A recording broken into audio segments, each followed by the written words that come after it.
It is now clear that Mr. Skripal and his daughter were poisoned with a military-grade nerve agent of a type developed by Russia.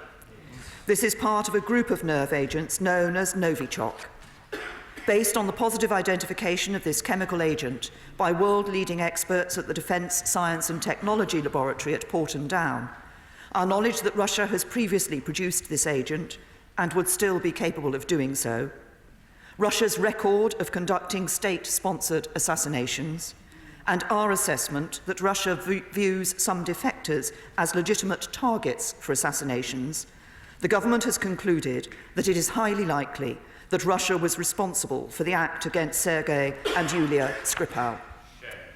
Mr. Speaker, there are therefore only two plausible explanations for what happened in Salisbury on the 4th of March. Either this was a direct act by the Russian state against our country, or the Russian government lost control of its potentially catastrophically damaging nerve agent and allowed it to get into the hands of others. This afternoon, my right honourable friend, the Foreign Secretary, has summoned the Russian ambassador to the Foreign and Commonwealth Office and asked him to explain which of these two possibilities it is, and therefore to account for how this Russian-produced nerve agent could have been deployed in Salisbury against Mr. Skripal and his daughter. My right honourable friend has stated to the ambassador that the Russian Federation must immediately provide full and complete disclosure of the Novichok programme to the Organisation for the Prohibition of Chemical Weapons, and he has requested the Russian government's response by the end of tomorrow.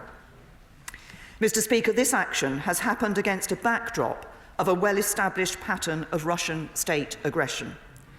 Russia's illegal annexation of Crimea was the first time since the Second World War that one sovereign nation has forcibly taken territory from another in Europe. Russia has fomented conflict in the Donbass, repeatedly violated the national airspace of several European countries, and mounted a sustained campaign of cyber espionage and disruption.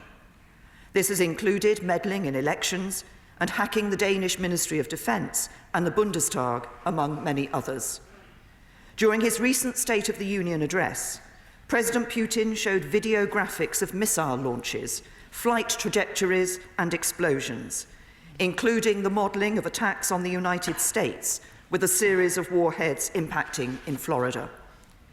While the extrajudicial killing of terrorists and dissidents outside Russia were given legal sanction by the Russian Parliament in 2006. And of course, Russia used radiological substances in its barbaric assault on Mr. Litvinenko.